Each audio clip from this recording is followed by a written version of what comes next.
Hi, this is Alec from Groovy Entertainment. Today we got another book on record episode. Today's book is Mr. Dog from 1952. So here we go.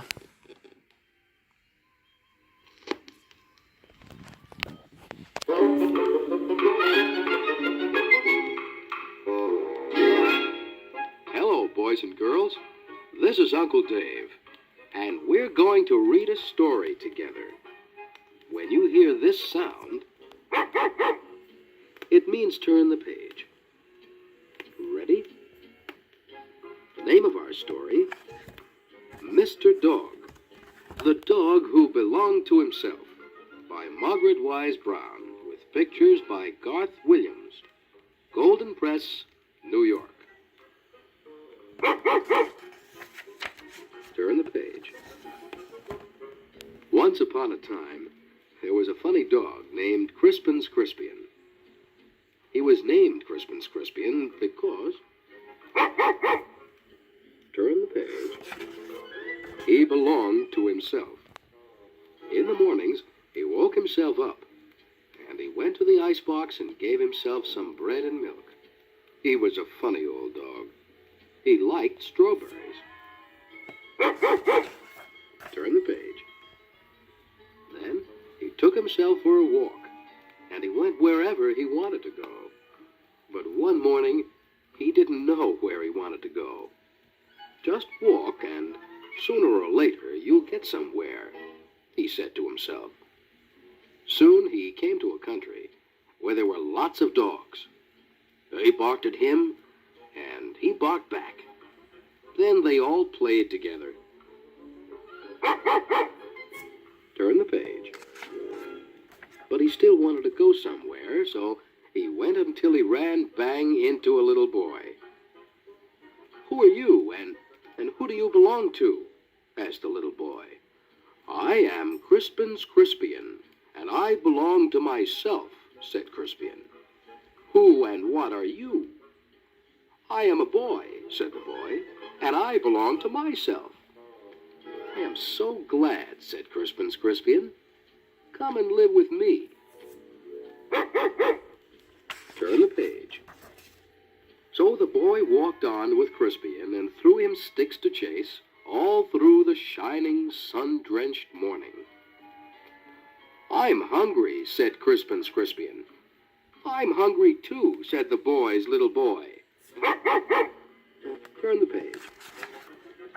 So they went to a butcher shop to get his poor dog a bone, Crispian said. Now, since Crispin's Crispian belonged to himself, he gave himself the bone and trotted home with it. And the boy bought a big lamb chop and a bright green vegetable and trotted home with Crispin's Crispian.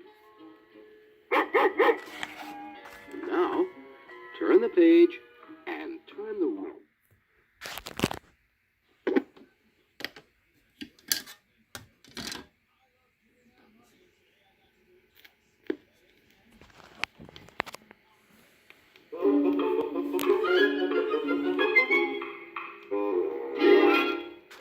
Did you remember to turn the page?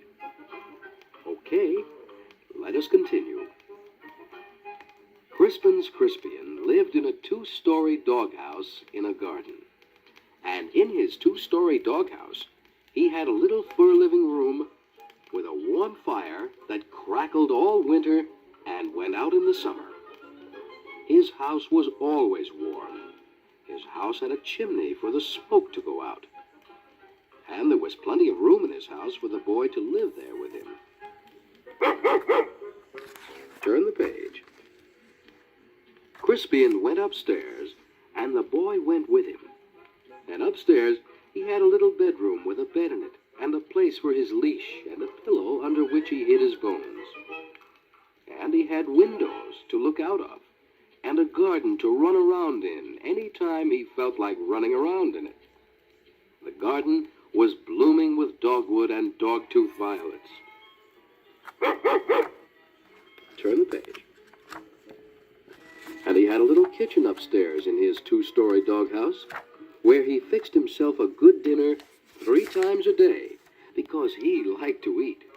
He liked steaks and chops and roast beef and chopped meat and raw eggs. This evening, he made a bone soup with lots of meat in it. He gave some to the boy, and the boy liked it. The boy didn't give Crispy his chop bone, but he put some of his bright green vegetables in the soup. Turn the page. And what did Crispy do with his dinner? Did he put it in his stomach? Yes, indeed. He chewed it up and swallowed it into his little fat stomach.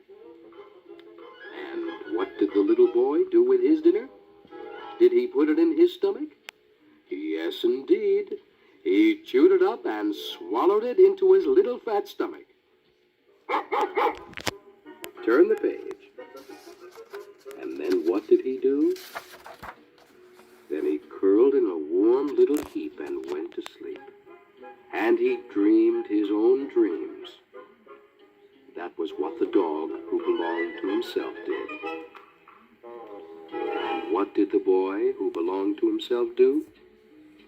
The boy who belonged to himself curled in a warm little heap and went to sleep.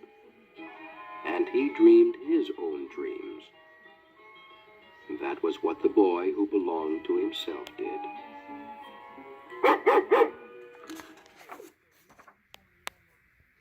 So that was Mr. Dog. So please like and subscribe and comment if you want. And have a groovy day. And our next book will be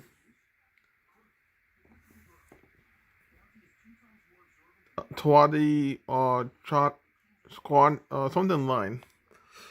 I don't know how to say that.